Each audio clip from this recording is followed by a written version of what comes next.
Okay, so far in this section, we learned about cylindrical coordinates, we learned about spherical coordinates, we learned about how to integrate using cylindrical coordinates. So the last thing we have to do is integrating using spherical coordinates. So take a look here. If the 3D region you're integrating over is most naturally expressed in terms of bounds on rho, theta, and phi, most naturally expressed using spherical coordinates, well, consider switching your integral to spherical coordinates. What's going on here?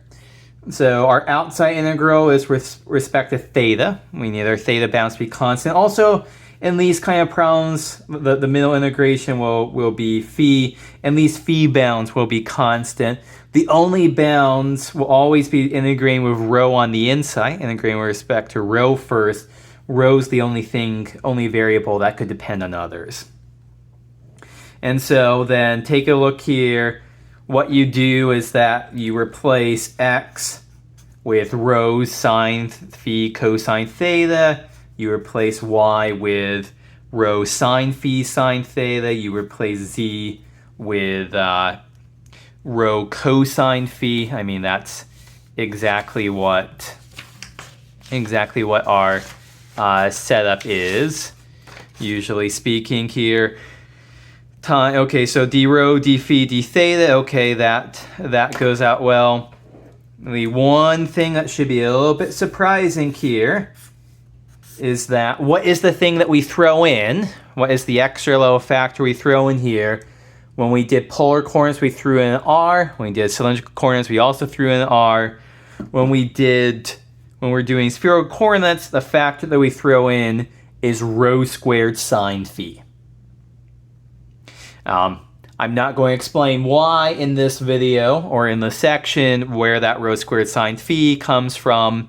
If you wait till next section, you'll learn why that rho squared sine phi is the thing that we throw in here. Okay, so let's go ahead. This is our formula here. Let's go ahead and do, I think this is a nice easy warm-up example here. Let's find the volume of a sphere of radius r. Okay, so there's our sphere of radius r. What are going to be our bounds on theta, phi, and rho? So theta will go all the way around the circle, 0 to 2 pi. Those are our natural bounds. Phi from 0 to pi, our natural bounds. Rho goes from 0 out to r. The integrand here in this problem is to find volume. We know we're just integrating the constant 1. So our integrand is theta runs from 0 to 2 pi. Phi runs from 0 to pi. Rho runs from 0 to big R of 1 times. The factor we throw in here is rho squared sine phi, d rho, d phi, d theta. Okay, so we need to integrate this. This is a case where the bounds don't depend on each other, and we can just kind of rewrite this as a product of 3 separate integrals. This is the product of the integral theta runs from 0 to 2 pi d theta. Phi runs from 0 to pi sine phi d phi. And rho runs from 0 to r rho squared d rho. Okay, so product of those 3 integrals. This first integral is just 2 pi.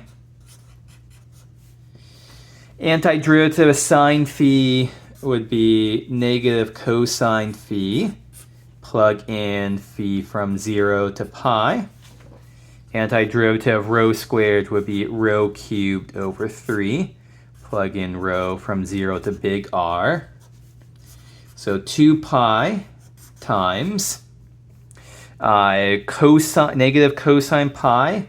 Cosine pi is negative 1 plus cosine of 0 is 1 times r cubed over 3. And this is 2 pi times 2.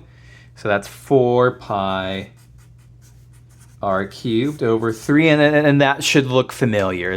This is our high school geometry result for the volume of a sphere of radius r. Now we derive that using an integral in spherical coordinates. And so let's just appreciate how easy this is. You know, this was an incredibly easy integral to evaluate. If we had tried to do this in rectangular coordinates, and we had tried to do this using rectangular coordinates, I think it would have been something like this. X runs from negative r to big R.